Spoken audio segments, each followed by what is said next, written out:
3, 2, 1. This is Michael Buffer, and let's get ready for EJ Boxing Live. Yo, what's going on, people? Hope everyone's okay. Everyone's all right. And we are getting into it, man. Dillian Whyte's strategy post-fight. Where did it go wrong? Where did it all go wrong? That's what we need to know. That's what we need to break down. What we're going to do, we're going to talk to various people today, actually. See if I can get Mr. Bashir on the phone and some other people. So let's get into it. Let's crack on. So the first exhibit A, shall I say, that I'm going to put evidence on is Teddy Atlas's interview with Dillian Whyte in terms of the strategy that applies. So Ted, this is a really good. Teddy Atlas knows how to get the best out of any fight. He obviously was with Customato about the psychology of understanding, peeling the layers back and understanding fighters. So Teddy Atlas is gonna peel back the layers, so to speak, of Dillian Whyte and uncover the fight strategy that he adapted to fight Alexander Povetkin. So let's hear that, and I'll chime in with how I can. Younger than Povetkin. Is that going to be part of your fight plan? Then I would think it would be. That kind of like, if I use the analogy of a car, are you going to make that car go on the highway and go faster than it wants to go? Because an older car doesn't want to go on the highway too fast. It wants to go on the back roads, you know, and be able to stop at lights and stuff like that. Yep. Being that you're the younger guy, do you want to accelerate the pace as much as you can in this fight? So this is it. So he's asking basically, what strategy is Dillian gonna do? Even though he's asking him, he's actually telling him what to do. That the Povetkin's an old car, and you're young, you need to go faster, up the pace, and bring the tempo. So now Dillian's response is very interesting, and this is encapsulate the whole opinion of how his mindset was in the fight. So Dillian's gonna respond. You know, that's something that's always in the back of my mind, but I'm a little bit more clever than that, because I know sometimes something might be old on the outside, but on the inside is well tuned. And as you see, so Dillian, he's already saying Teddy Atlas actually laid out the game plan, and Dillian's overriding that by saying, because Povetkin looks old on the outside, he might be young on the inside, but he actually isn't. He's old is what it is. He's telling him. Teddy Atlas is telling him, this guy's old. You need to go faster. You're the younger guy. You need to put a good pace on him. Dillian's overriding that by saying, I don't think so. This is what we're going to do. And listen, let me play the rest, man. We know Povetkin's very technical.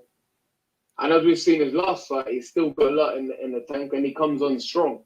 So, you know, I look at both boys. I prepare for him being... I'm not preparing for the Povetkin that's here now. You know, I think I've only watched 2 or 3 of his fights of the now. You know, I watched the Povetkin early.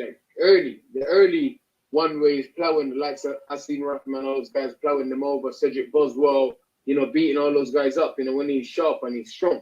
I watched that version of him. I don't think that's not a good idea. You need to watch what's in front of you. In my opinion, I'm just saying, because if you're watching an older fight and that was like 10 years, 5 years ago, that's not the same guy. What was in front of you is what's in front of you.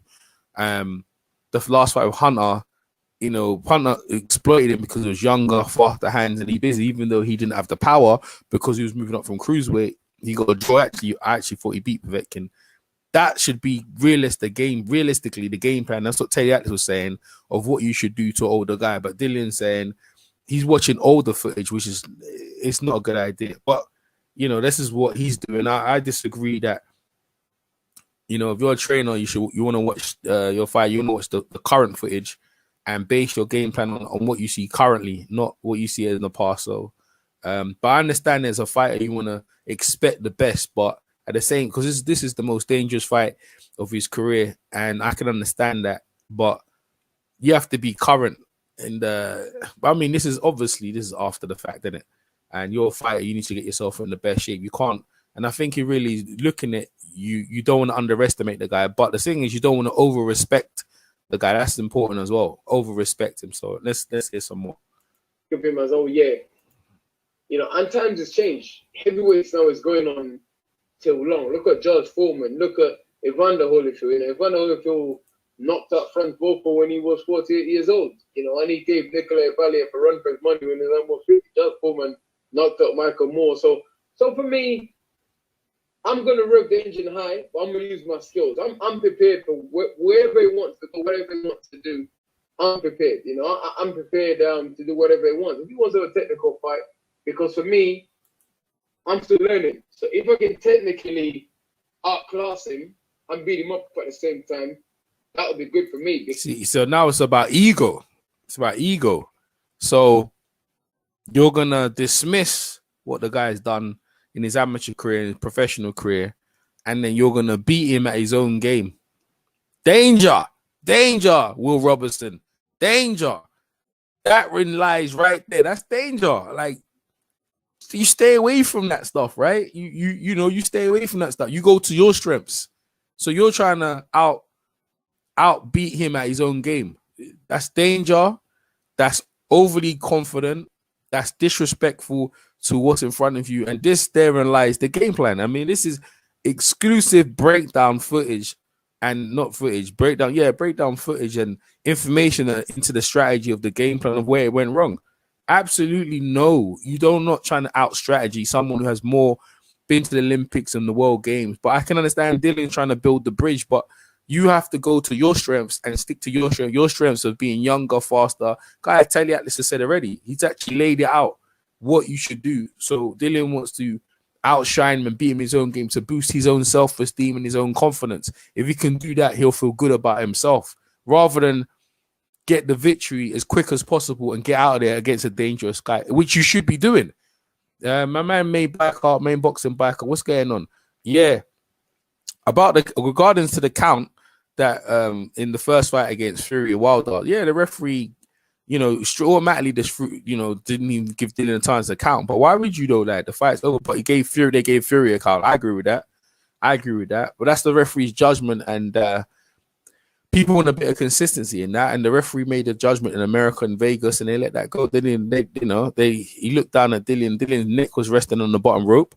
That's kind of dangerous already because if you're out conscious, your neck's on the rope. That's dangerous, right? Regards to Fury, when he was laying down, the referee had a better eye view over Fury than we did because he knelt down to him. So I don't know, but in regards should they both been stopped? I agree, Fury should have been stopped then at that point, but he didn't, and he came to the canvas. And like, you let anyone off the canvas in any sport, they're gonna bring hell with you. Let's go back to what Dillian Whyte's talking about in regards to the strategy of where it went wrong. Because he's an Olympic gold medalist. He's multi-nation amateur champion. He's WBA world champion. He's only lost 2 fights to 2 current reigning heavyweight champion at the time when he lost him. He's very tough. A good chin, obviously. He's got some good coach. Giving him overly too much credit, and you're taking away credit from yourself about what you've achieved is not a good look as well. To beat great fighters, in my opinion, you need to smash great fighters. And to beat a legend, this is how you become a legend. You talk about Troy. I mean, it's a film. It goes, that's why people won't remember your name. When you're fighting a legend, you need to take away what he's got, and then that's how you become a legend. You can't go in there overly respecting him and trying to out technical and beat him in his department because you feel that you can because you're better. But your strengths are not that. Your strengths is not technical, and really and truly, a bit more disrespect towards toward Povetkin to get him out of there would be best suited about what he's achieved. If you get a chance to get him out of there quick and move on quickly, and have that scalp on your thing, and it makes you feel good. That's what you need. I'm not trying to outskill him out technically and everything. So hear the rest of Dillian's interview. Teddy, he's had Casper Zoo, he's had some other guys and stuff. So I know that technically he will still be strong. So I'm just prepping, but whatever, but then I say all of this now and then I get there and I just go straight to war. So let's see. Whatever he does, I got myself into shape and I'm ready. I'm ready to go. I'm literally ready to go. Whatever he wants to do, I don't care. Yeah, let's go back to what Teddy said again. Because Teddy was real insightful stuff, man. What Teddy had to say, really insightful stuff. I mean, he just lays it out. Let's get Teddy. You're 9 years younger than Povetkin. Is that going to be part of your fight plan, Dan? I would think it would be. That kind of like, if I use the analogy of a car, are you going to make that car go on the highway and go faster than it wants to go? Because an older car doesn't want to go on the highway too fast. It wants to go on the back roads, you know, and be able to stop at lights and stuff like that. Being that you're the younger guy, do you want to accelerate the pace as much as you can in this fight? I mean, that is it, bro. I mean, he's asked him, do you want to? He says, I think you should. He's actually telling him that is the blueprint to beat Povetkin. Go to your strengths.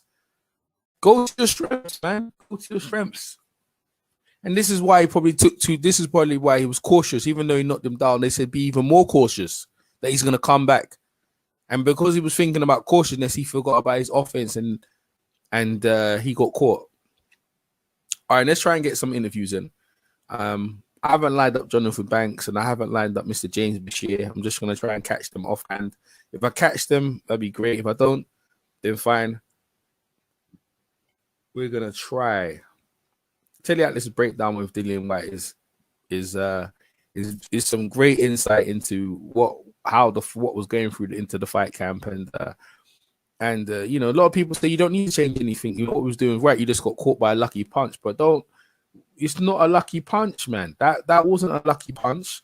You have to respect it, man. Okay, what we got here? Dillian. Yeah, he's a solid guy for real. He is, yeah, 100%. What's up, bro? What's up, man? You saying Triple A? I'm good, man. Mr. Doc, what's going on?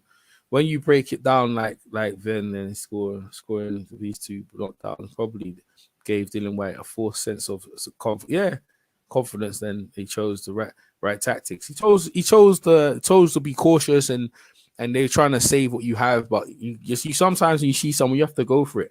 You know what I mean? Like, especially if you knock him down twice. What are you waiting for?